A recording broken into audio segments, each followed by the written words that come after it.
Greetings, everyone. Last day of school, week 17, day 2. So, there's a little bit of math I kind of want to go over.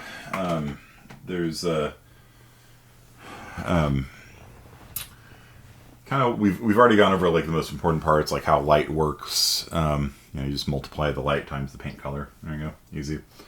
We've gone over the transformation matrices. You've got some sort of transformation matrix, and you put in a point, and you translate it, you get a translated point. You put in a point, you rotate it, you get a rotated point. That kind of stuff. We've talked about normals before, how it's a point pointing out of the surface. We could probably talk about reflections. That's maybe something we can talk about. I found this guide here on programming the geometry and stuff like that. Wait, what? What? Which part of that did you not? The color or the normal? What did you miss? What part did you miss? Like what a normal vector is? Because that's actually really important. Like even if you don't do the programming of the game engine itself, you need to know what a normal vector is. It's like one of the most important concepts. Last minute of talking. That we're going to be talking about mathy stuff today, and we've gone over transformation matrices with you have a point, you put it through a transformation matrix, you get a translated point, or you get a rotated point, or translated, rotated, and scaled point. You're on team viewer. Yeah, let's see if I have a picture of that. So if you have a 3D point, it's got an X, Y, and a Z. Let's see if we can, where is the coordinate systems, math operations, and points, vectors, matrices. Yeah, I just posted the tutorial on this. It's pretty good. I've been kind of going through it, and I think it actually is. I might even use it as a textbook. Like it's actually pretty easy to understand. So we might actually just go through that next semester. If you take IS50, be with me, which I hope you will. We might use some of this stuff. You can see I've got all sorts of bookmarks and things like that on different things, and the reason for that is because the math underlies. Where was I? Where was the geometry tutorial? There you go. Math underlies all 3D graphics, right? I just reviewed Fresno State's game development class 191T, and they don't use a game engine, they use OpenGL. So OpenGL is the library that sits between your program and the operating system, kind of, and you make OpenGL calls, and then you can draw triangles on the screen and stuff like that. It's a lower level than doing Unreal Engine coding. You kind of have to write the engine from scratch, but it's higher level than, I don't know, writing to raw memory addresses or something like that. So they do. I don't know if I have the Red Book on me anymore, but they program from the Red Book.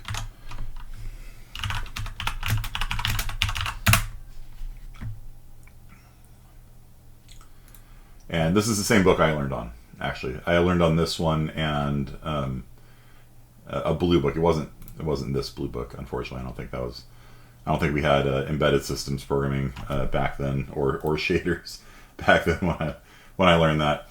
But I wonder if it was something like that. It was like a computer graphics book. No, it wasn't that one. It's way too new. Anyway, yeah. So this is considered like one of the all-time classics, and it gets updated every couple years. And so version whatever just came out a couple of years ago, version 4.5, 9th edition.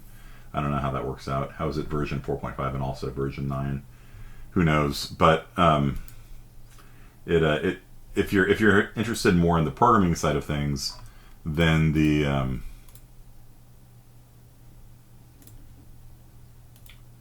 this book is good for you. And if you're transferring to Fresno State, I would recommend taking the 191 class, especially since after taking this class, you'll have a pretty good idea of like game stuff. You know, it's an upper division class, so they're more programming oriented, whereas this is an IS class, which only requires people to kind of know how to use a computer. You know, so it's a bit of a different class, different focus. Let's see here.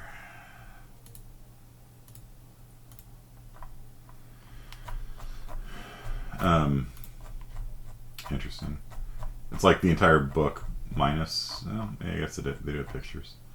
But yeah, this is what a program would look like in OpenGL. So I took that class when I was in college too. Like OpenGL has been around for a long time. It was really the first. Do you teach at Fresno State as well? I do. I don't teach this class at Fresno State though. The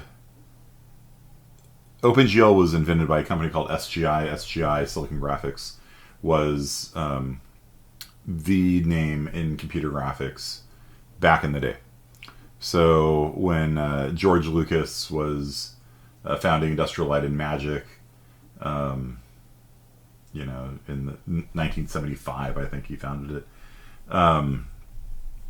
They, for probably the first 20 years of their existence, probably only used SGI machines. And SGI was the only company that had hardware accelerated 3D graphics.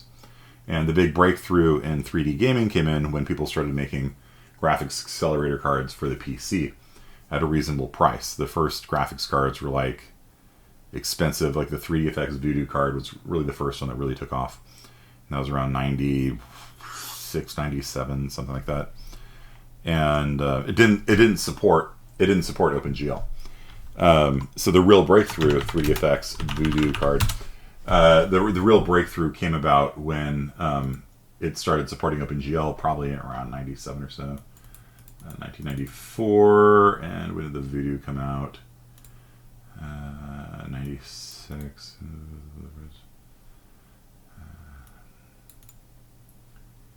How much did it cost? Yeah, by 97, Voodoo Graphics is by far the most widely adopted 3D accelerator. Yeah, I remember Power VR cards too. I've used all of these because I was working in the industry at the time, right? The Matrix Mystique, I had one of those. That was my PC. Yeah, it was so terrible. It was such a terrible graphics card. It was amazing. What is the stats? I want to see the stats on it. How many triangles a second? It had 2 megabytes of RAM all the way up to 8 megabytes of RAM.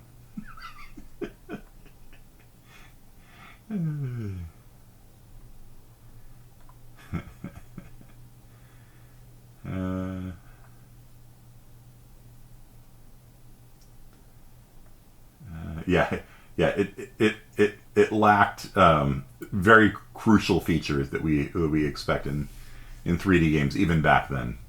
So no fog support, you know what I mean? Like, and I think a lot of the stuff didn't even use textures on it.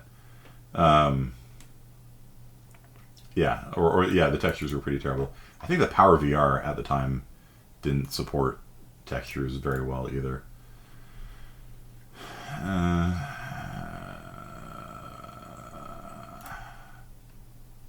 2001. No, we need to go back in time.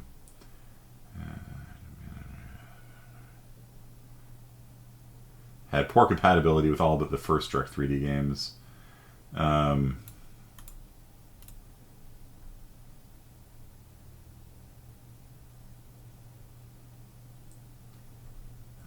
Did they do...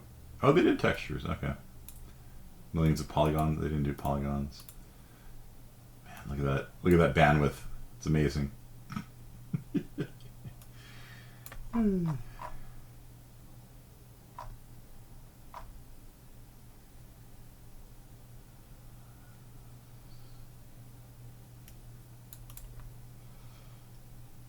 Yeah, I don't know. One of the cards back then didn't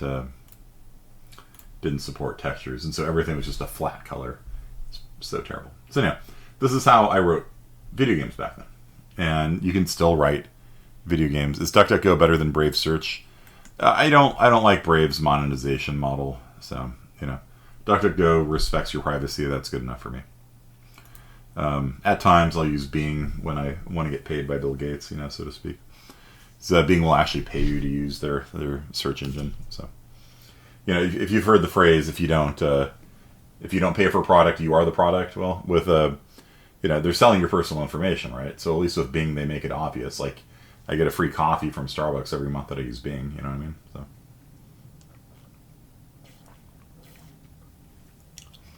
when did Unreal Engine become open source? Good question.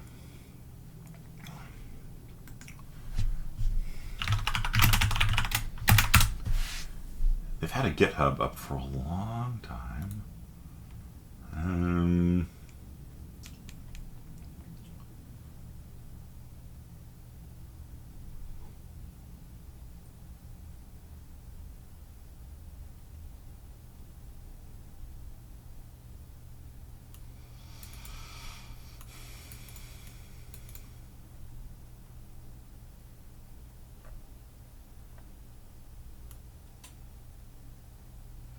Yeah, I don't know.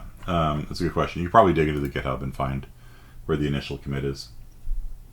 But if you want to write a graphics engine, if you use OpenGL, you do this. If you use DirectX, you use DirectX calls instead. Okay. So what does this code do? And this is maybe this will scare you away from game engine development. Maybe you'll like it. I don't know. We actually haven't done any OpenGL programming in IS50B yet. I might start doing it just because now that I know what the Fresno State people are doing, I might start using OpenGL more. I don't know. It was open source when you were a kid. Opens a window. Yeah, so let's go through this. Open a window, please. Keep this window on the screen for a while. What a great function. So GL clear color is black, right? So 0 red, 0 green, 0 blue. 0, 0, 0 is black. It clears the color buffer. So that's the output colors that will appear on the screen. It changes the color to be white. It creates an orthogonal projection matrix ranging from -1 to +1, left side of the screen, right side of the screen, top of the screen, bottom of the screen. Normalized coordinates. Then they indent this over out of convention. You don't have to. Begin drawing a polygon, and this polygon is going to go from -5 to -5, positive 0.5 to positive 0.5 to, okay, so it's a square. Okay. So it's going 1, 2, 3, 4, and this is a square. And then they say end the polygon, they flush it to the screen, and then this will draw a square on the screen in white. Okay. So that. And so this is low level draw stuff, right? This is very different from what you do with Unreal Engine. With Unreal Engine, you just take a cube and you're just like, bloop, and you just put it in the world and call it a day. You know what I mean? So this is the kind of stuff that underlies Unreal Engine and things like that.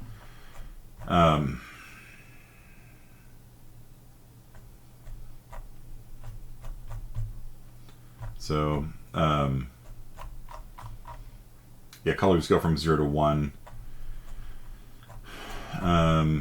This is like part of the book, not all of it. It's kind of annoying.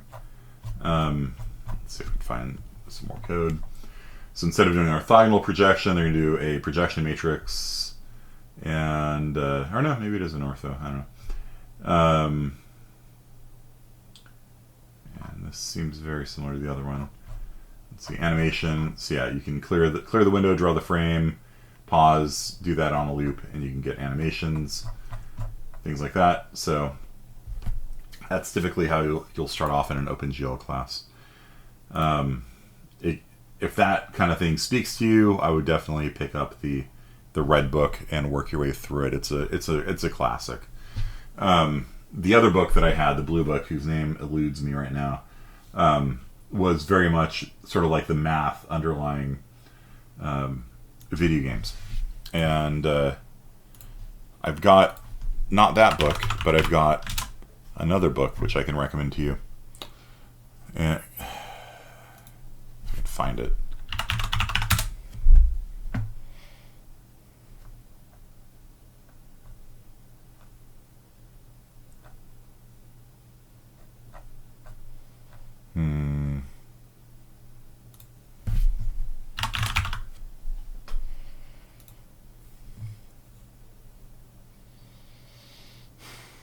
All right. So there's, I would say, 3 books that I'd recommend to you if you're interested in the math underlying video games. And so, do you guys know what this is? If you take one vector and subtract another, if you have one position and another position, you subtract the two of them. I've used this term many times in this semester. Do you remember what this is called? If you have a position of like your target, you have your position, you subtract the two of them, and it gives you a vector pointing at the target. Do you guys remember what that's called? I don't see it on here. So,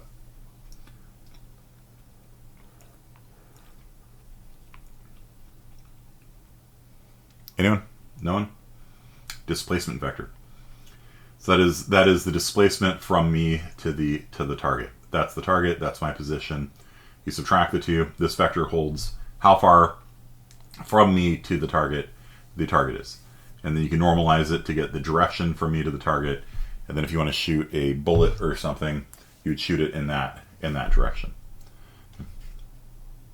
And you can use the dot product between the direction you're looking and the displacement vector, the normalized displacement vector, to see how close to in front of you the target is.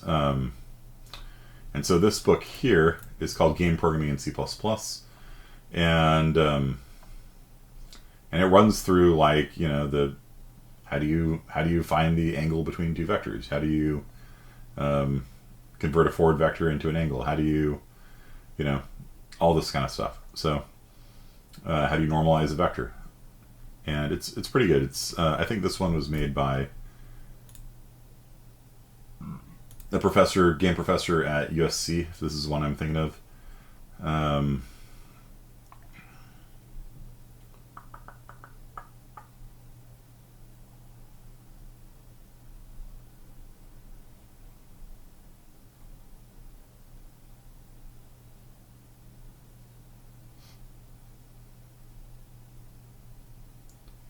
It's got a GitHub where you can get all the code for it.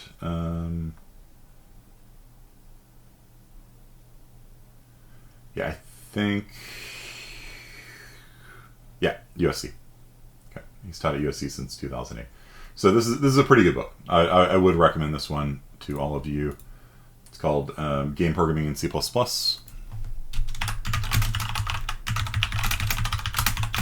By Meadows. And then the next one I'd recommend is Mathematics for 3D Game Programming. You can't open that book in the cloud. Wow, how cool! But I've gone through this one as well. That's actually a pretty solid book. It explains, like, there's just a ton of math that goes into these things. Like, if you've got a line, how do you find the closest point on? Like, if you're here and there's a line over here, what's the closest point to the line? You know what I mean? Like, how do you do that? And if you're like me, like, your first reaction is like, I don't know. You know, like, maybe find a perpendicular line and then find the intersect of the perpendicular line or something. Is there an easier way? Maybe a circle or something? I don't know. And so that book goes through a lot of those common questions, like how do you reflect something off a wall, you know? How do you know? And then Jason Gregory's Game Engine Architecture is also excellent. I recommend that one as well. Yay, Kindle Cloud Reader works for that one. I don't know why the other one doesn't. And no table of contents. And so this one is Game Engine Architecture by Gregory.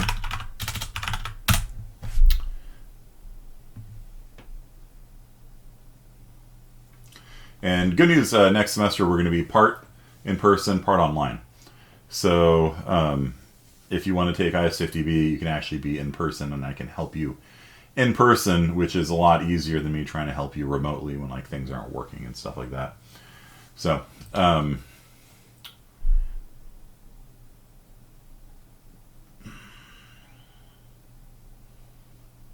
let's see. here.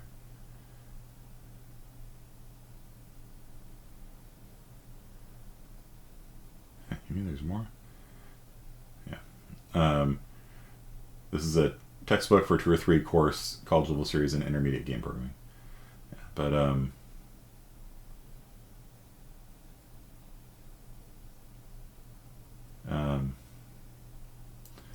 yeah, it's pretty good if you're interested in how game engines work and stuff like that. So I'll probably work through that. Then I've got one more that I would recommend. And why am I showing all this to you? It's our last class, and I would like for you guys to keep working on games and things like that. They're good for you. They're good. They're easy ways to practice your computer science skills, and it's fun, right? It's a fun and entertaining way to practice your code.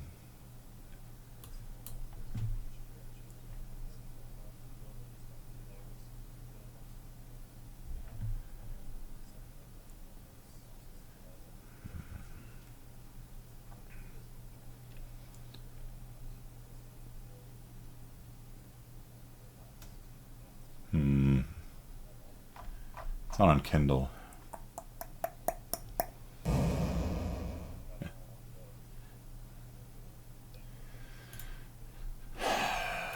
Let's see if I can find it.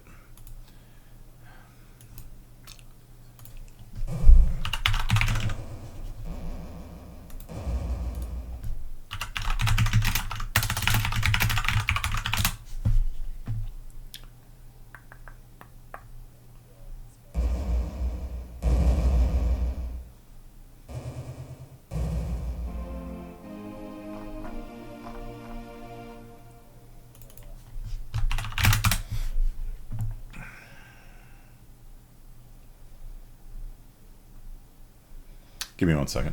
I have the physical copy. All right.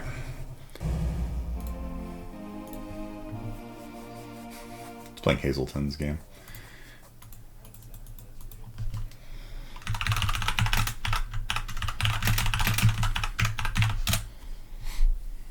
Here it is. All right.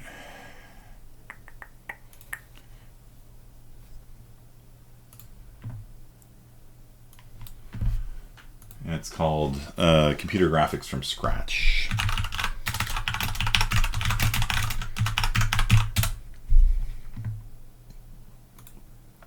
By Gambetta. Now, this one's really good as well. So I'll link this one to you as well. So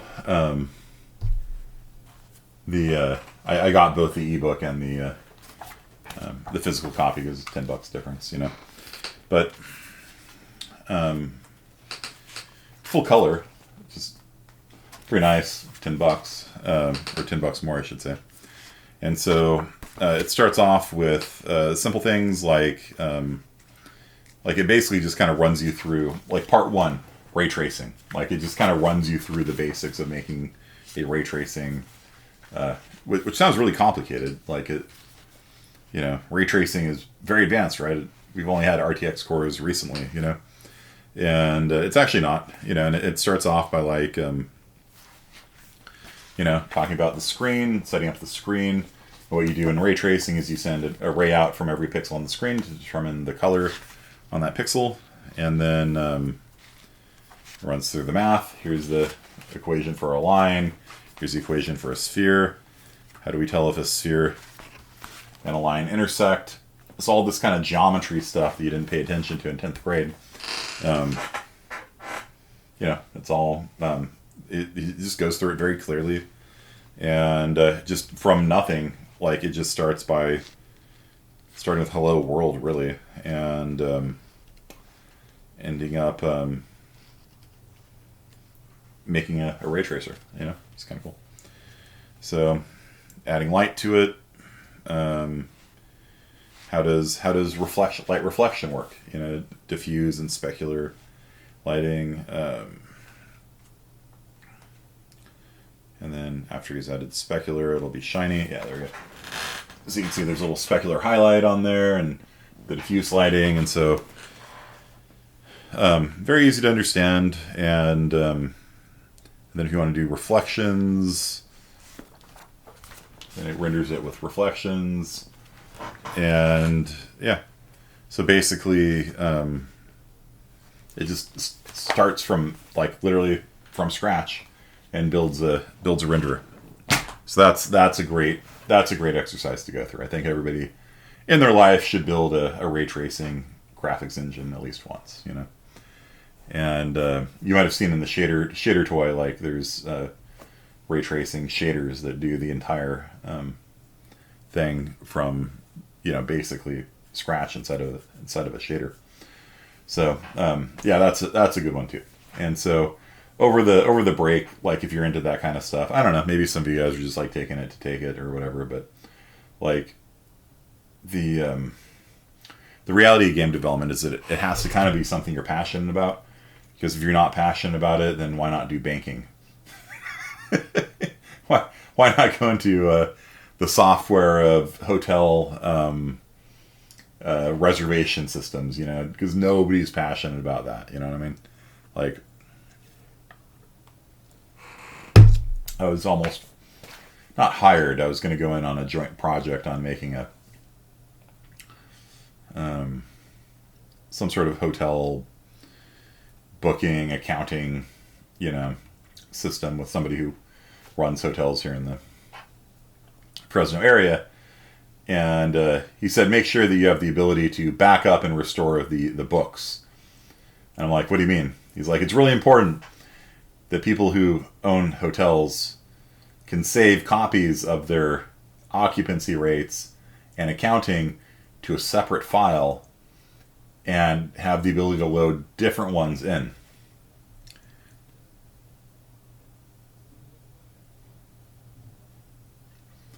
You guys know what he was getting at there? Anyone who has experience with the real world? Are you guys still here on Discord? Or you just don't know? Cover themselves? No, not to back up. Fraud. Yeah, absolutely. So what you do is you report to the IRS. Yeah, my occupancy rate was 50%, and you actually had an occupancy rate of 90%. And if they come out to audit you, you swap out the books showing less bookings. And then when you actually want to know how much you actually made, you swap in the real books and work on that, and you swap back out the fake ones. And I backed away from that project. I wouldn't work on it. Yeah, he just called it backing up the books. But yeah, I was just like, nope. If that's yeah, I am not going to partner. I will not partner on a business deal with somebody like that. You know what I mean?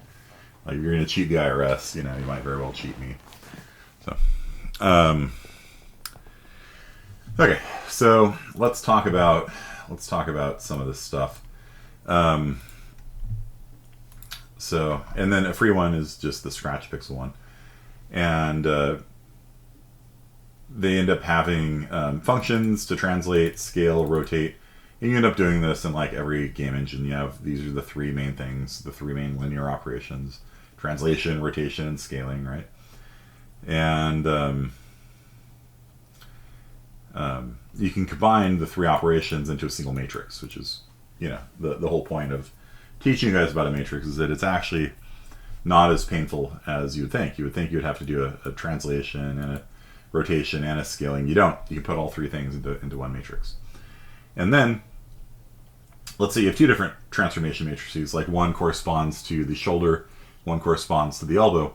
If you actually multiply the matrices together, that gives you the total transformation to the elbow. And then you multiply the matrix for the wrist, and that gives you, so if the shoulders like rotate 90 degrees this way, and the elbow says rotate 90 degrees in this way, when you combine the two, you end up getting a rotation both this way and this way. And so you can actually end up with like a single rotation matrix for like your finger that is the product of this joints, this joints, this joints, this joints, this joints, this joints, neck, and then the spine. But even still, you don't have to do all those operations because the matrices kind of get multiplied on top of each other. And then when you back out of the finger and do the next finger, you actually rewind the matrix to here, and then you do that, and you rewind, you do that. You essentially push and pop matrices onto a stack, and then you don't have to do all of the computations to figure out where the tip of my pinky is, because you've already done all the matrix multiplies down to this joint here, and then you just have to do the last two. So yeah, so matrix, when you do a matrix multiply, you're essentially just combining two matrices together. Okay. And yep. And we can learn how to do that. I kind of don't want to do it for our last day. It seems kind of like a downer. But if you remember how to do a vector times a matrix, you take the vector, turn it sideways, multiply down, add across. For matrix multiply, you just do that for each column. And the result is the new column. And that's it. So it's not that bad. So we can get some examples here. Yeah, so here's a rotation matrix like we talked about before. Zoom in.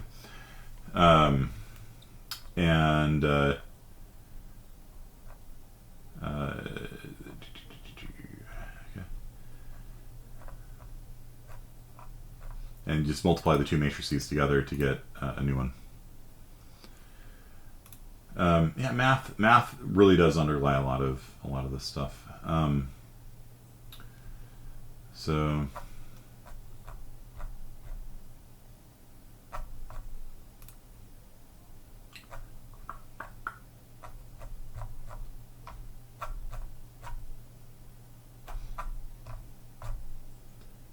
quaternions.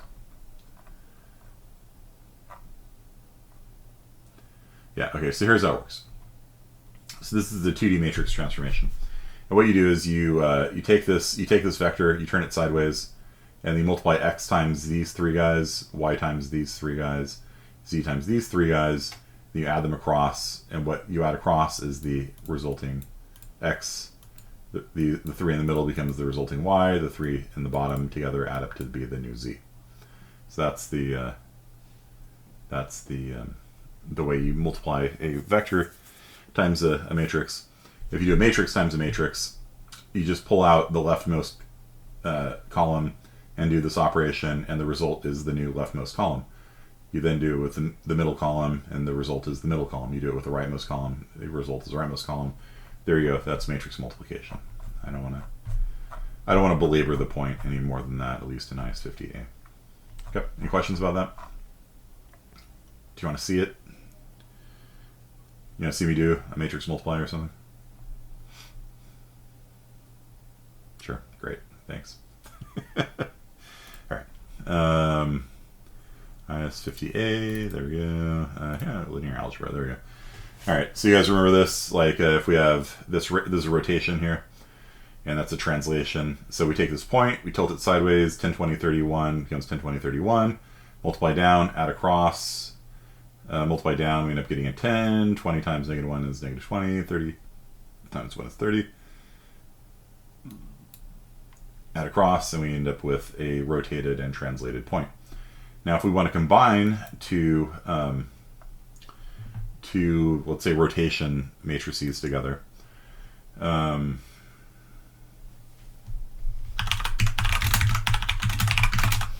need to look this up because I don't have that at my fingertips. Oh yeah, classic. All right. Okay, so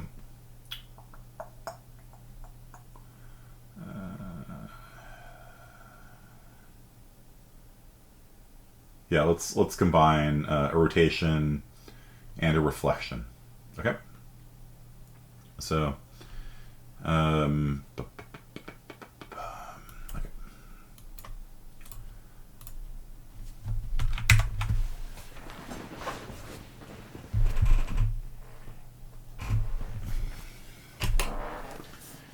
So how many degrees do you want to rotate it?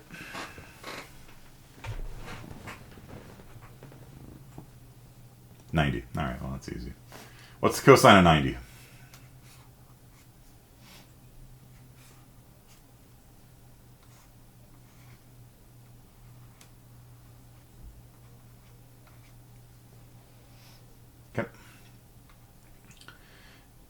180 is at -1.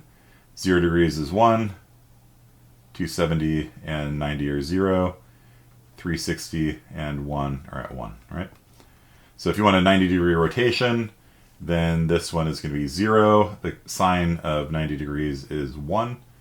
Sine waves look like this. So at 90 degrees, it's at 1. Negative sine of that is that, and u are u, and these are these, and there is, this means rotate 90 degrees. Okay?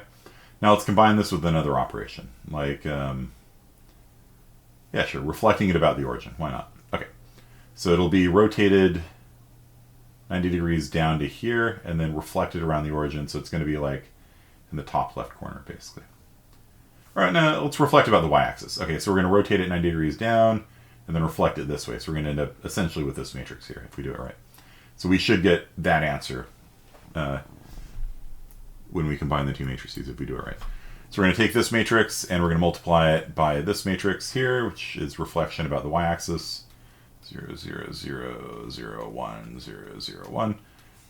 And if you ever wondered how to like bounce a laser off a wall or something like that, you look it up. Right?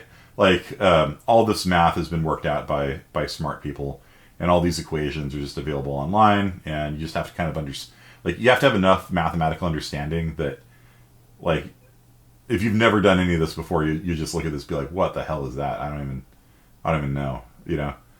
And so it should be different because the orientation of f will be pointed down. Let's see, rotating it that way. You're right. Yeah, it'll be, no, wait. It's going to start off here, and then it's going to rotate right 90 degrees, right? So it'll be, yes, you're right, you're right. It'll be like that. Then it's going to reflect this way. Yeah, you're absolutely right. Okay, so it's not going to be that one. Okay. Well, we'll get something. We'll get something. All right, so you're lost. What are, so where did I lose you? Do you remember I was talking about matrices before? You just don't get it. No, don't apologize. Be sorry. Just what is? Do you remember doing the matrix math before? Okay, so this is a transformation matrix, and we're going to feed into it a point, and if you multiply a point times a matrix, you get another point, right? So if you fed in 3, 0 to this, point here, 3 to the right, and you rotated it 90 degrees, it would go from 3, 0 to 0, negative 3. And if you fed 0, negative 3 in, it would turn into negative 3, 0. If you fed negative 3, 0 in, it would turn into 0, 3. Right? So every time you applied this matrix to a point, it would do a 90-degree rotation for this matrix over here, the one on the left. Okay? You with me so far? That's what this matrix here means. This means rotate 90 degrees clockwise, apparently. So 1, 1, 1, 1, 1, 1, you would times them? I don't know what that means. What do you mean by you would times them?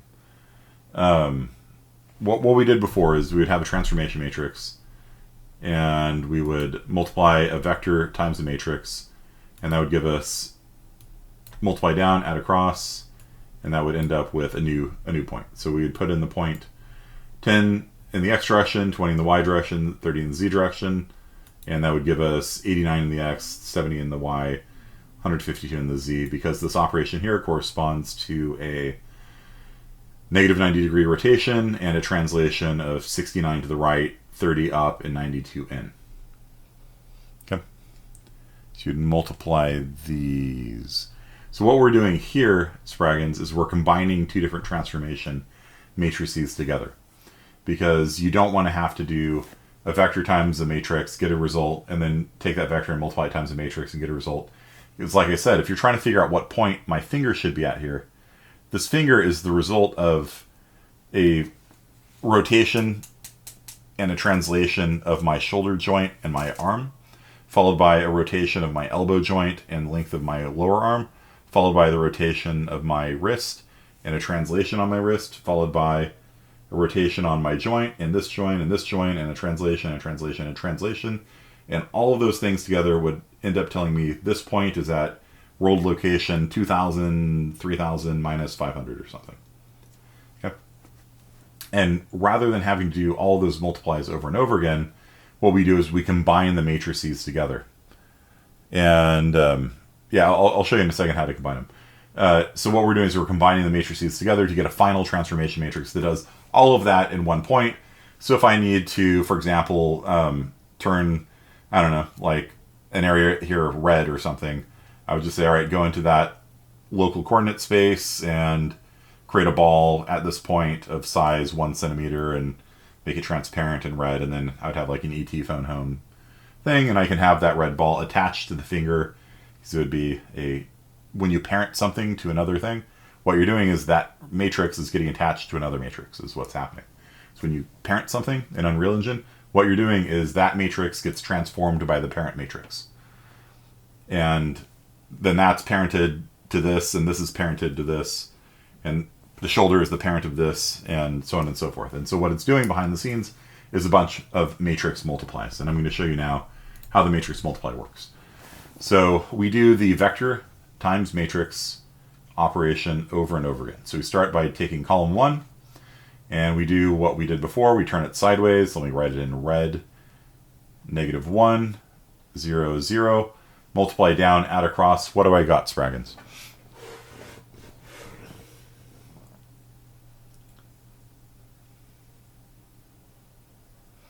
What I'm going to get a vector, right?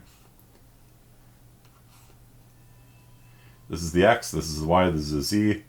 Turn it sideways, multiply -1 times 0, -1 times -1, -1 times 0, 0 times 1, 0 times 0, 0, 0, 0, 0, 0, 0. So all these are going to be 0. So the sum, when you add them up sideways, is just going to be this column here. So what is this column multiplied by -1?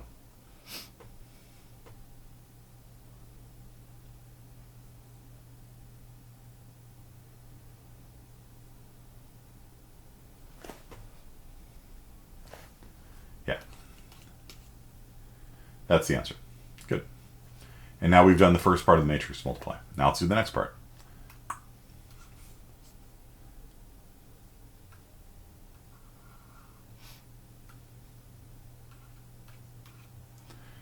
Zero times all that is going to give you all zeros. 0 times all that is going to give you all zeros. So what is 1 times 1, 0, 0?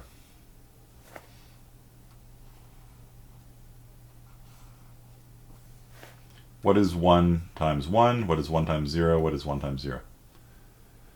This is surprisingly simple mathematics. It's 1, 0, 0. So if you take a scalar and multiply it times a vector, that's what you get. Cannot do it. You can do it. You just don't know how to do it. So what is 0 Spraggins times... actually, did I do that wrong? 0? No. Oh, yeah. It's time for the next one. Okay. And then for the last vector here, 0, 0, 1. So 0 times all that is 0. 0 times all that is 0. Spraggins, what is 1 times that vector? It's a vector. 1 times the vector gives you a vector. In fact, it gives you the original vector back out. So what is 1 times the vector 0, 0, 1? It's a really ugly box.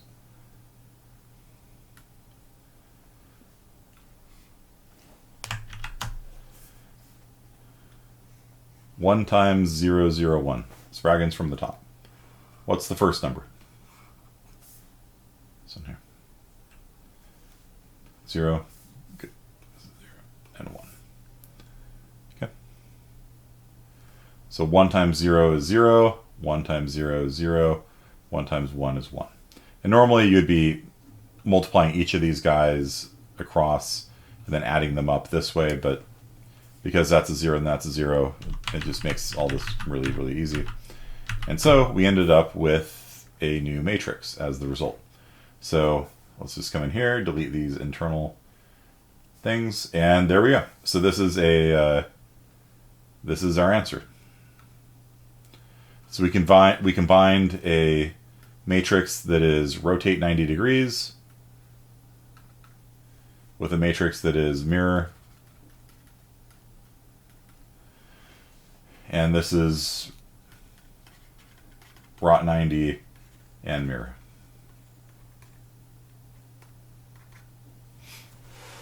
Okay. That's how I describe this matrix here. And so if we feed any points into this, it'll be rotated 90 degrees and then mirrored across the y-axis. So it's going to do a 90-degree rotation clockwise, and it'll mirror across the y-axis like this. Okay. With one operation. So rather than having to do a rotation and then having to do a translation, then having to do a reflection, nope. This will do a 90-degree rotation and a mirroring with just one matrix multiply. And remember, modern CPUs and modern GPUs are highly optimized for 4x4 and 3x3 matrix operations. Okay. Hazelton, does this make sense to you?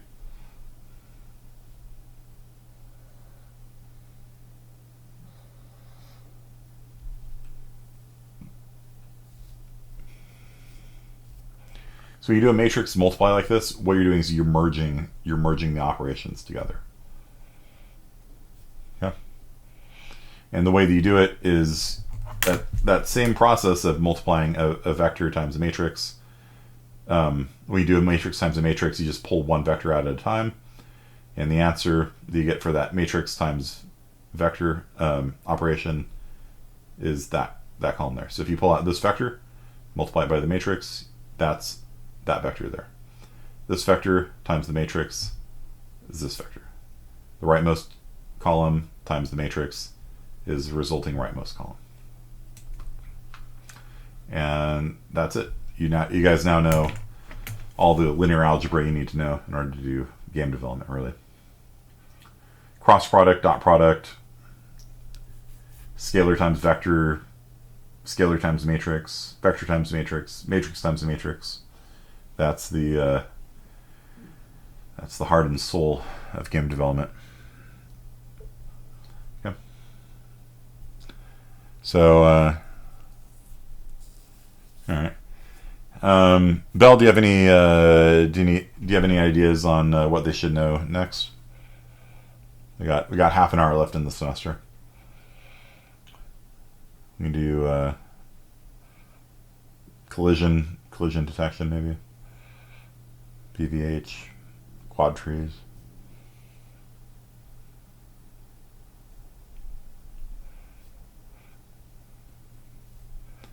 Stover, do you understand the method here? Like if you're going to multiply two matrices together. So step one is you do the first column. Step two, you do this column. And the answer goes in here. All right.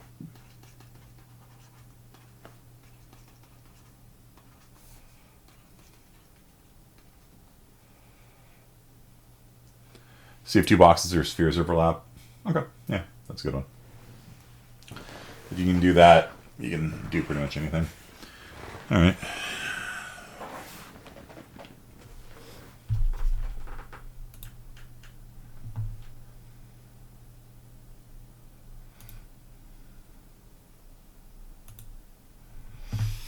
Okay, yeah, so let's do it. So in game development, there's really two fundamental things we use for doing collision, right? And there's what's called an axis-aligned bounding box, and that is a fancy name for a rectangle. Get wrecked. And then there is a circle. These are your two basic primitives.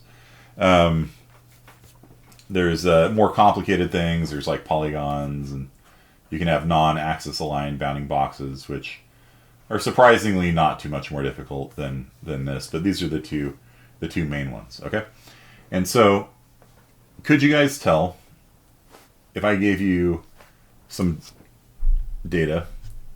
Could you tell if two triangles or not triangles, two rectangles overlapped. If I said here's I don't know, rectangle A and rectangle B. Okay. So if A is let's see, x min, x max, 3 to 5. So it starts at 3, goes to 5. In the x direction, its y min is 0, and its y max is 10. Right? That's rectangle A. And B is it's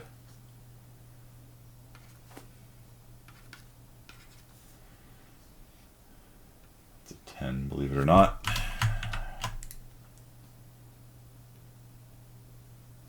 Okay. Do these two rectangles overlap? Yeah, I'm giving you the location. So A's minimum x is 3, its maximum x is 5, Y's minimum, A's minimum y is 0, A's maximum y is 10. B's minimum x is 6, maximum x is 7, minimum y is 5, maximum y is 8. Do these two people interact? Do they intersect? What do you think? This illustration here is not to scale.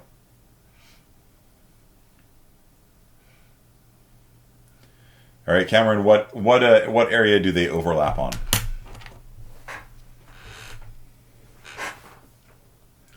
Give me an x and a y location that is within both of them.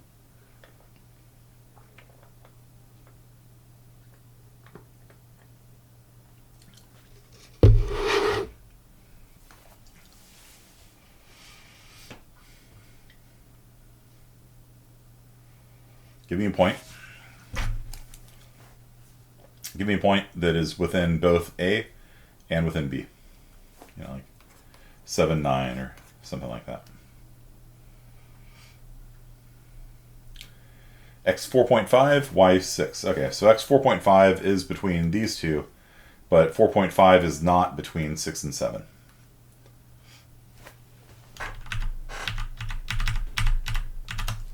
Four 4.5 is actually to the left of B.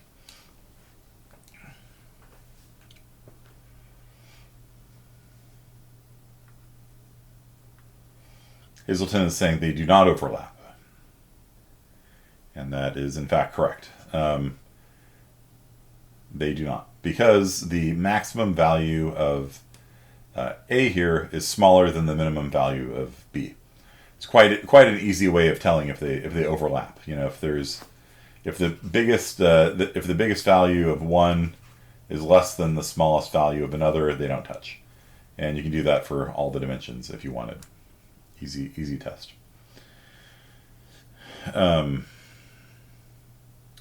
If they do interact, then how do you tell? What's the secret?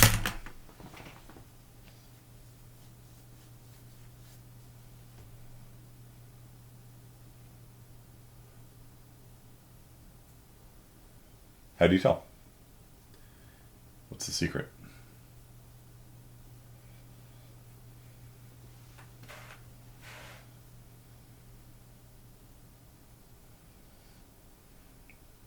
Don't know. All right. Hazelton, how would you write this code? It's easy to tell if a point is within a rectangle, right? The point has to be between x min and x max, between y min and y max, all right? That's not too bad. All right. How do you do that for a rectangle?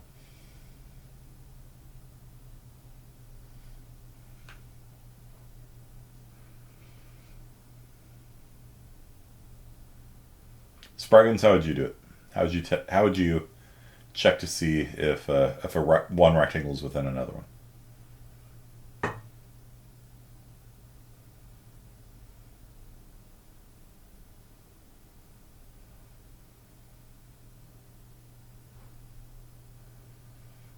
Corners are points. That is a good hint. So if I gave you a function, and that function would tell you true or false if it's within a rectangle, because that's pretty easy, right? You know, if the x value of the point is between the x min and x max, the y value of the point is between the y min and the y max. Easy function, true or false. Is it within a rectangle or not? How could you leverage that to determine if one rectangle is within the bounds of another one? There's an intersection.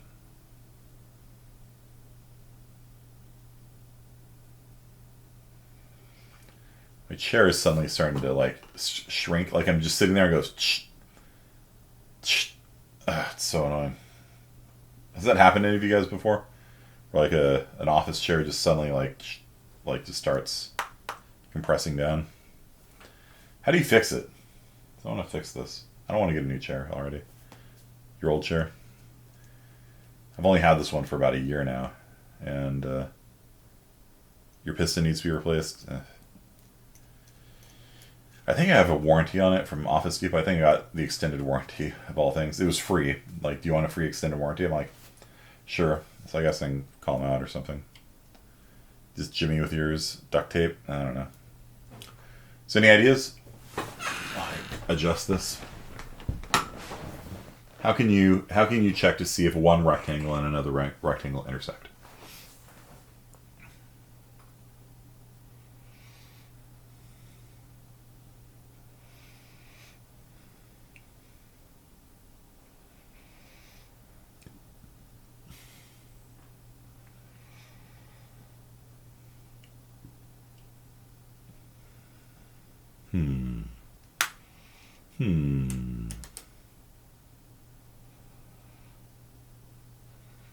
Should we go to spheres while you guys think about that?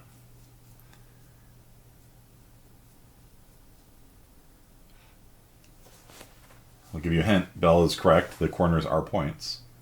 That's a point, and that's a point, and that's a point, that's a point, that's a point, that's a point, and that's a point.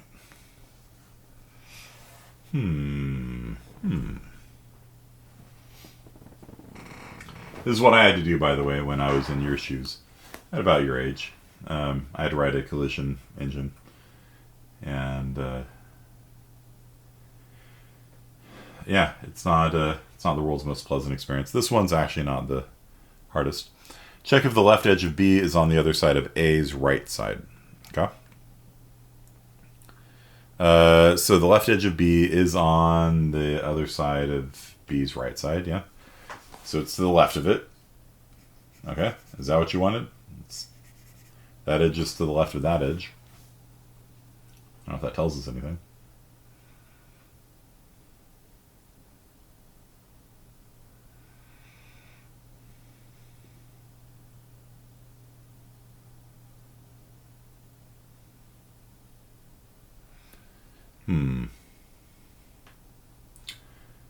What if we check to see if the corners of A, if any of the corners of A were within B?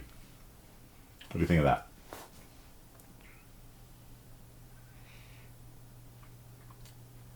Right, because if this corner here is inside of B, then the rectangles overlap.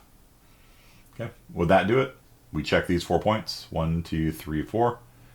And if any of them are within B, then we get a true and there's an overlap. Is that good enough?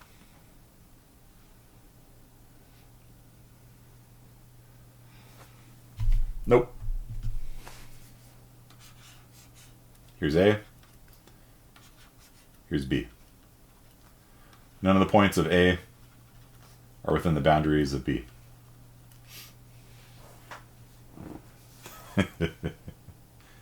But if you flip it around and do the same for B, then there will be overlap. So you have to check all 8 points, basically. Or technically, yeah. So you have to not just check to see if all the points of A are in B, but you have to check to see if any of the points of B are in A. Right? Because you got this guy here. In this case, all 4 of them are within.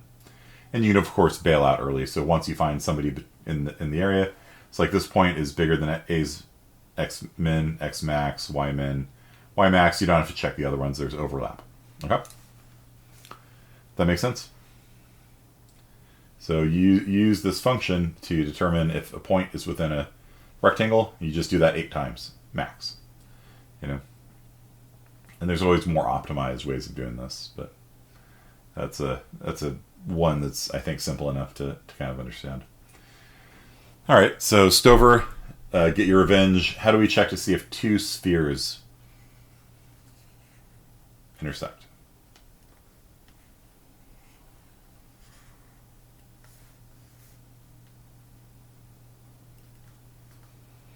Every sphere is defined by a point and a radius. Point 1, point 2, radius 1, radius 2. Same principle for spheres in 3D. How do we check to see if they touch? Get the distance between the two. So how do we get the distance between 2 points?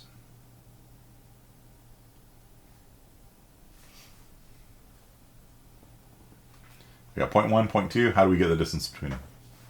What's our tool there? Remember, a big part of games programming, a big part of math, a big part of programming in general, is just building up your toolkit. And a friend of the family who's a professor at USC always says, math is about acquiring more tools. The more tools you have, the more interesting, the bigger the problems you can solve. Pythagorean Theorem is exactly right. So this is also known as hypot. And so you take the hypotenuse of, it's the Pythagorean Theorem. And so you can get the distance between P1 and P2. It's the hypot of P1 and P2. Let's say that's like 10 or something. And if the radius of 1 is 6 and the radius of 2 is 5, then they touch, right? Because radius 1 plus radius 2 is 11, and the hypot is 10. So therefore the points are within 10 of each other. And this one is 6, this one's 5. Therefore, there is going to be overlap. There's going to be like a 1 unit overlap there. Okay? That makes sense? Hazelton, you with me? Circles are very easy to figure out touching on. Okay? It's super easy. So, now that we have that, we could do non-axis aligned bounding boxes. Like, for example, we could have something like that. Like, let's say you have a box that aren't axis aligned, they're not on that. All you do is you do a rotation. So if this guy's been rotated 45 degrees off normal, what you do is you do a transformation matrix. You make him an AABB, and then this guy gets transformed along for the ride. He gets rotated 45 degrees to the left, and then you do the same test. Are any of these points within each other? You know, it's pretty simple. And then for this guy, you rotate it the other way and see if any of those 4 points are within it. Easy. So AABB or not is actually pretty easy. It just requires an extra rotation. And how do you get the rotation? Well, you can just very easily figure out how far is this guy off that with the dot product, right? So you take the inverse cosine, and so you can very, like, if you don't know the rotation on it, you can actually figure it out by dot producting that axis with the y-axis and taking the inverse cosine of it, and that gives you the theta, and then you rotate it to the left theta, and then basically you just check to see if these 4 points are within the box. More work, not too bad.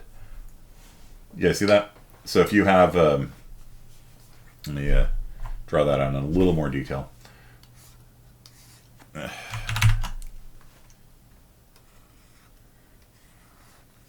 X, Y. Let's say you've got a box like this, right? And you want to see if it's intersecting a box like this.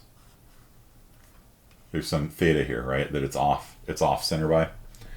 So what you do is you rotate it to the left that much. That's the transformation matrix we had up there. And this thing also gets rotated that much as well. And so you end up with the rectangle being an axis-aligned bounding box. This guy gets, it's going to be like this kind of. And then you just check the 4 points. And then you do the same for the other box. You rotate it to make an axis-aligned bounding box. You check the 4 points. It's slower, but sometimes if you have like an object like this, you know, an axis aligned bounding box will work pretty well. But if it's at a weird angle, you have to make a lot of axis aligned bounding boxes to try to approximate it, and it can get quite annoying, in which case it's faster to just do this solution here. Okay.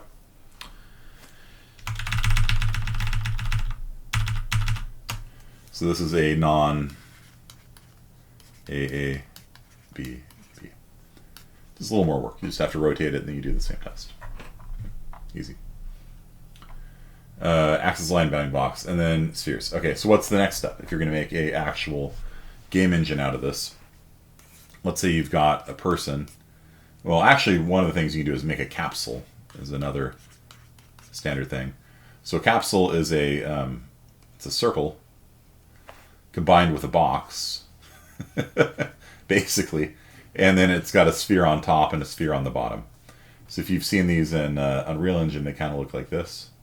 Right, they got like a little sphere up top here, sphere down here, and then this part here is like a cylinder.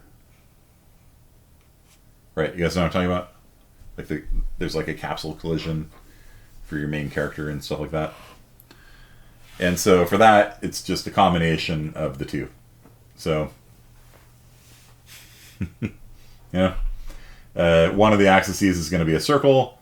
That's a point in radius, the axis up and down, and the cylinder part. Because the cylinder, right? Wow, that's a terrible cylinder. A cylinder is actually just what happens when a rectangle and a circle love each other very much, right? So the up and down part here is basically a box, you know, and the side to side part is a circle. So you take a circle and you extrude it as if it was a box, and there you go. And so if you want to see if two cylinders touch, if these are axis aligned cylinders, you know, which is very common in video games, you'll have people can't bend over. It's actually quite common in video games for people to be represented by cylinders, and a capsule is just a refinement of this concept. And so if you want to see if a person touches another person, it's a simple where are their feet, and see if you know, it's like what Stover said. You hypot the distance, check it against the radiuses. It's very easy to see if two people are touching each other, right? Do you guys see that? And then for the up and down part, that's just a, you know, if you have a line coming through here, okay, it's hitting the circle. Well, all right, is it between, you know, 0 meters and 2 meters? It's just a box. X min, X max. Y min, Y max, whatever it is. And it's just a combination of the two techniques.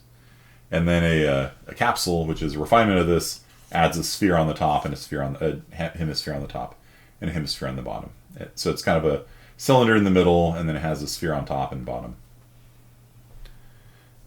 It's alright, it's lucky. So that's not bad either. Now let's get into the real business. We got 15 minutes left. Let's do this. Let's say that you've got a whole level, like, so you got like a bridge. You know, I'll draw 2 forts. So looking down at it from above, there's a bridge over troubled waters, like this. And I'm up here, I'm flying in the sky, I'm a drone, and I want to shoot from my camera here a ray heading down here. And I want to know what I hit. And inside of this world, there's going to be a ton of rectangles, ton of triangles, right? There's actually going to be quite a lot of these things, you know, at least 20 triangles on the screen right now. And then we got the water mesh, right? It's another 2 here. Okay. And I want my hit scan to be fast. Bad way.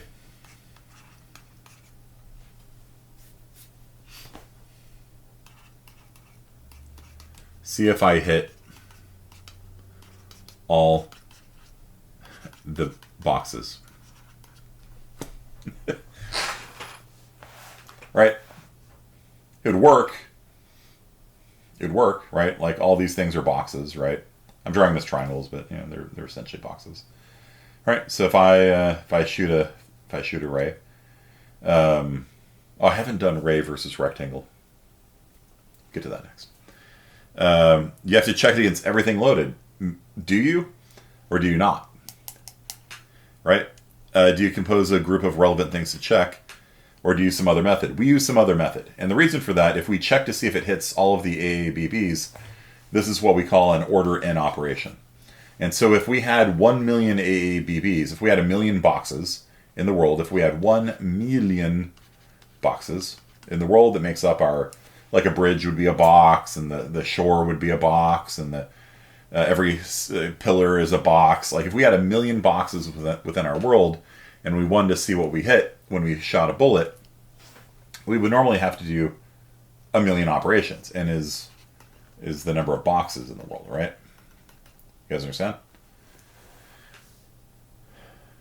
Sounds like some frame rate drop. Yeah, especially when you're firing like a machine gun. It's like, brrr, you know, like you're firing the assault cannon, which in the code says ass cannon, right?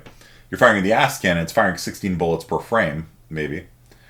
Brrr. If you have to check 1 million boxes for every single one of those bullets, oh Lord. Oh Lord, you know? Because like this isn't bad, right? Like this isn't bad, but you're still doing like 8-point tests, right? For rectangle versus rectangle. We haven't done ray versus rectangle, but you know, the basic idea of that is you have a line equation, which is y equals mx plus b, right? You got x min, x max, y min, y max. What you do is you substitute in x min and x max for x, y min and y max for y, and you see if it hits. For example, if this box goes from like 0 to 5, and I don't know, 5 to 10, right? And you want to see if like y equals 2x, 2m. Like if you want to see if y equals 2x plus 1 hits this box, what you do is you substitute in 0 for x. 2 times 0 is 0, plus 1 is 1. 1 is south of 5 to 10, miss. Okay, we substitute in 5, right? 2 times 5 is 10.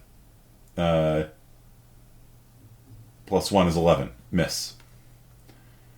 We substitute in y equals 5.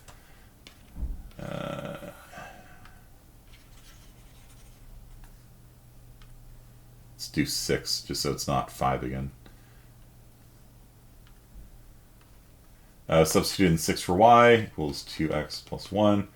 It's 5, it's 2x, x equals 5 halves, which is 2.5, so that's a hit. So when y is at 6, x is at 2.5, so the line is going to cross right here. And we not only get that we hit, we also know where we hit. Cool. And so that's what you would have to do, all 4 of those tests, for all million boxes in the world. So as Mr. Bell said, that's a serious frame rate drop, right? Because you're going to have other things going on too, right? You got all your graphics and your AI and all the other stuff. You don't want firing a bullet to have to check every one of those million boxes in the world. You guys understand? So, seriously, do you guys understand that? Like, why this is a bad design? We could. We can check to see if this line intersects every single one of these boxes. We could. For small renderers, it would work, you know. If your game has 7 boxes in it, who cares? You know what I mean? So, yeah, it's actually quite easy to see if a line intersects a rectangle. You just try x min, x max, and see if it's between y min and y max. You substitute in y min, see if it's between x min and x max. Substitute in y max, see if it's between x min and x max. If it does, you're going to get 2 points. The nearer one is the one where you hit, and the other one is the exit wound. Okay. So the better way of doing this is, well, there's a lot of better ways of doing this, but what I'm going to show you today is something called BVH. It's called a bounding volume hierarchy. And this is how I implemented my game engine back in the day. And so what you do is if you have a bridge, again this one, is that you start off by maybe wrapping the entire, I'm not going to use white, I will use rainbow color. Okay, so this represents a bounding box.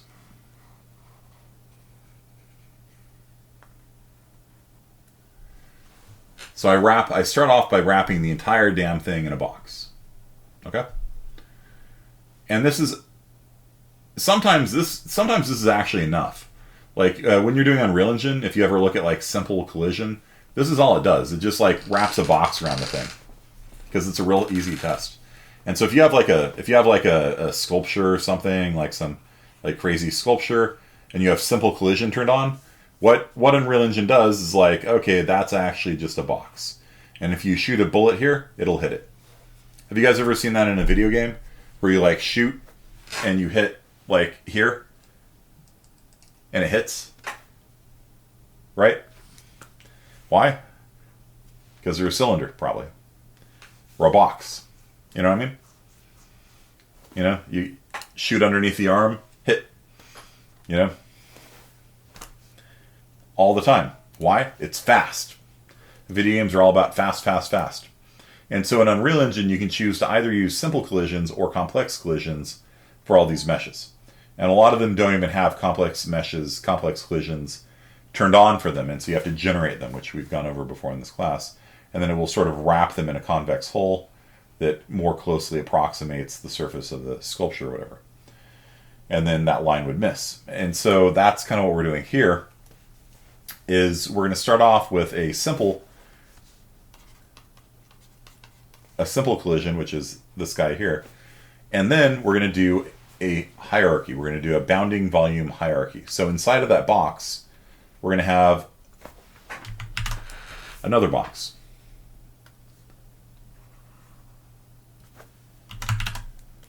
I'll just use rainbow again. So maybe we'll have three boxes. This box here, this box here, and this box here. Okay? And then, and then I guess one for the water, and one for the water. Usually you have two kids, either way, it doesn't matter. And so when you come in and you hit one box, if it's got children boxes, you then check to see if the line hits the children boxes.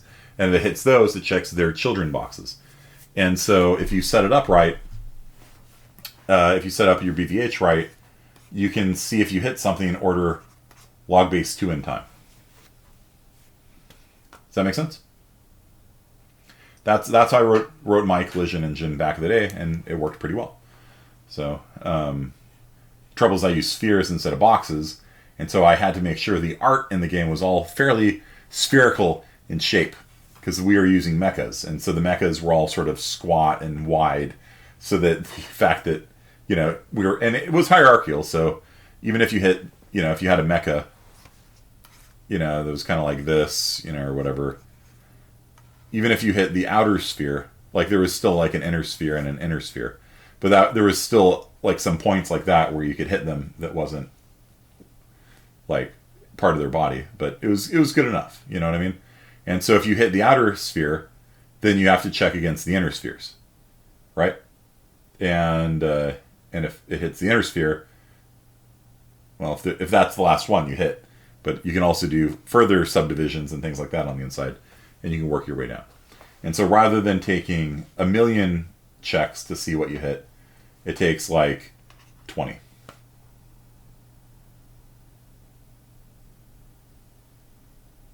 guys understand?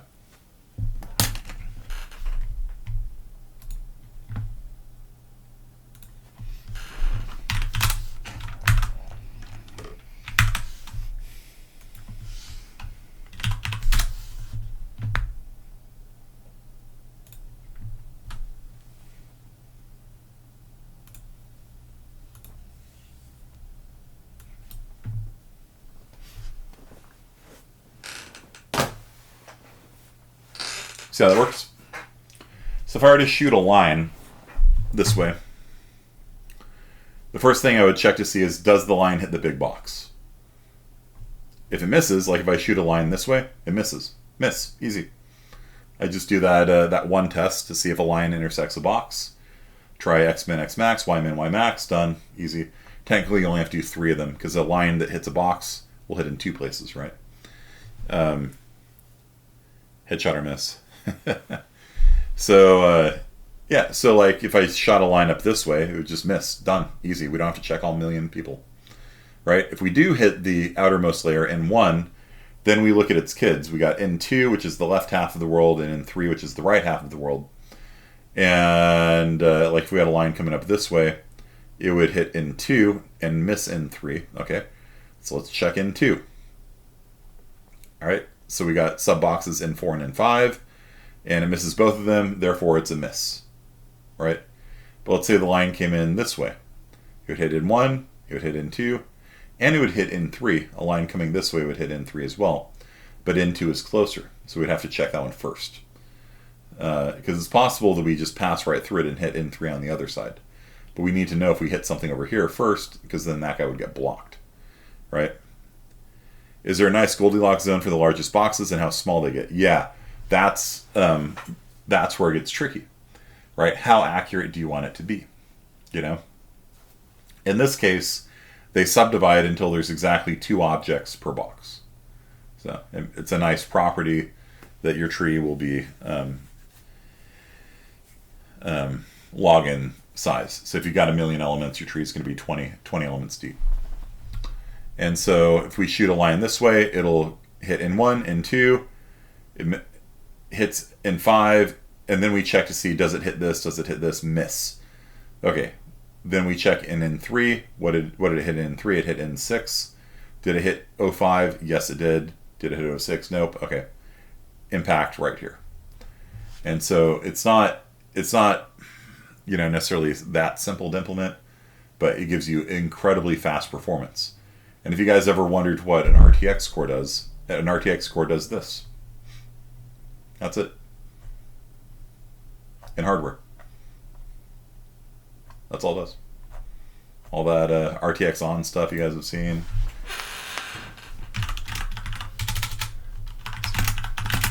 And there's tools that generate the BVHs for you. Like if you guys have seen this kind of stuff.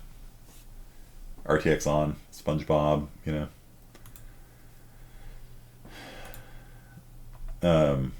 all it is doing that in hardware. That's it. It does this tree traversal, this BVH tree traversal. It does it in hardware. That's it. That's all it is. Why? How does that turn into ray tracing? How does that turn into ray tracing? If I can shoot a bullet and have it tell me what I hit, how does that turn into ray tracing? The Matrix? Like Neo or something, or Magic? No, we just went through it, right? Like if I was standing here in the game and I shot a bullet this way, it would tell me, oh, you hit 05, and it would tell you very quickly I hit 05 without having to check all million objects in the world. How can I use that to do ray tracing?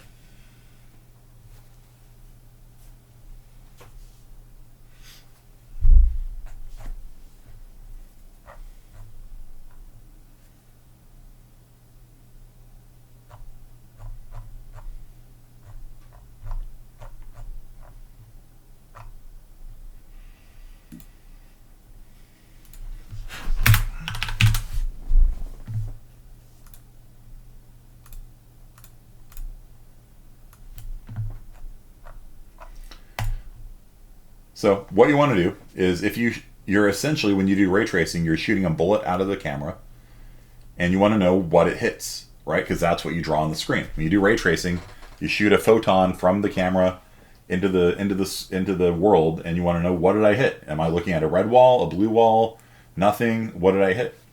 And so if you can accelerate a bullet traveling through the world to hit something, you can accelerate a ray. And so for every pixel on the screen, you shoot a ray. And if it's a red wall, you draw red. If it's a blue wall, you draw blue. There's more to it than that will go into an IS-50B, but that's the general idea. If you can speed that up, then you can do ray tracing. And so what happens is you start with a mesh like this that's a bunny, and you've got a tool that generates a BVH on it like this. So you see how there's a bunch of rectangles and stuff like that on it. The link to the bunny, sure.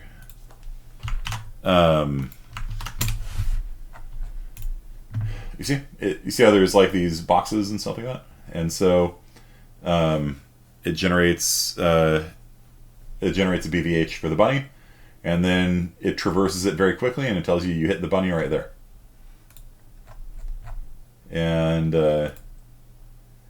so it finds exactly that triangle, bloop, bloop, bloop, bloop, finds it, boom, it's blue, draw blue pixel, call it a day. Okay, so that's how RTX works. You basically have to have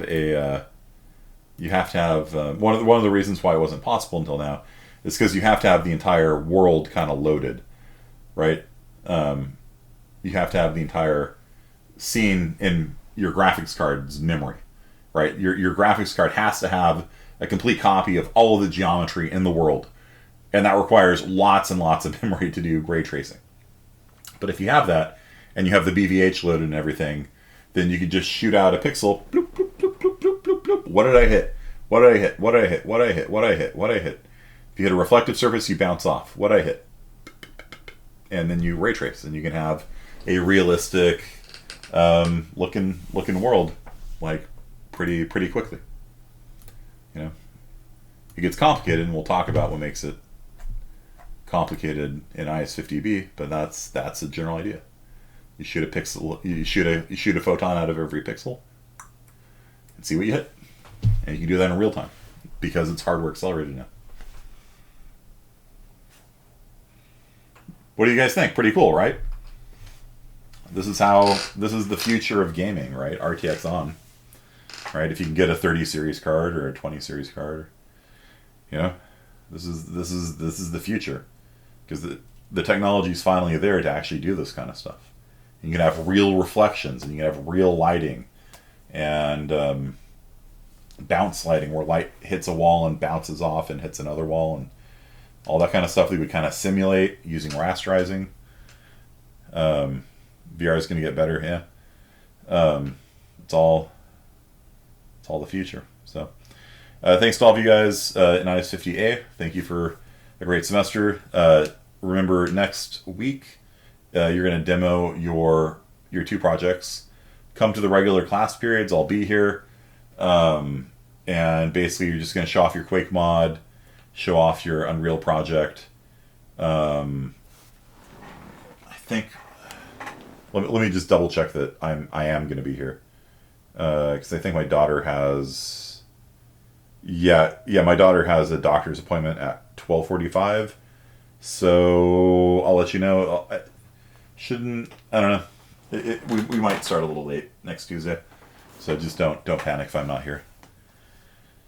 But yeah, I'll post on there. Basically, just show up to class time next week, demo your stuff. I'll give you a grade, and then that's the semester. I hope you learned a lot about game development. Hope you learned a lot about life. how to navigate life with integrity and respect, and not partner with shady hoteliers. This has been my best class. Rate your professor, people. Integrity. Yeah, seriously, yeah, if you want to leave reviews on Rate My Professor, I do actually read all of them. And, yeah, if they're, obvious trolls, I don't really pay much attention to them. But I did read yours, Spraggins. Thank you. I knew that was yours. It was a lot of fun. You always want to make a game. Yeah, and just remember, it's even if you're not going to do it for your career, it's actually just good to, like, kind of keep your skills up. You know, it's kind of like, if I've gone a while without programming, I'm kind of like, I kind of feel like I'm getting rusty. You know, so I'm going to try and make a real-time strategy game. You know, how can I do that? You know, you just kind of think about it, and like, you just kind of code something up, and it's a cool feeling, you know.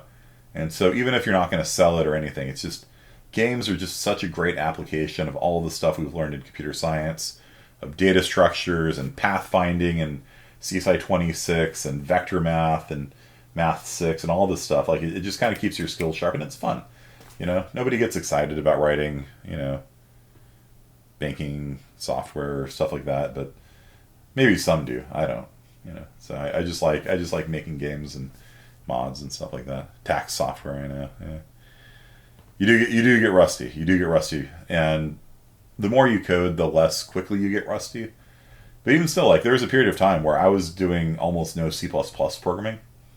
Around 10 years ago, I was mostly doing PHP and SQL stuff, and I was kind of like, oh man, I'm really,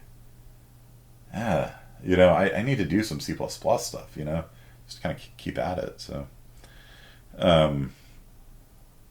yeah, just as you go forward in life, remember, always work on your skills. Don't let your skills rust. Don't, you know, just get a job, you know, working not in tech and letting all those programming skills decay. You gotta keep on it, keep at it. If it's hard, you're always welcome to text me on Discord, and I'll help you. Like I help students that graduated years ago, and you know they have questions, I answer them. So,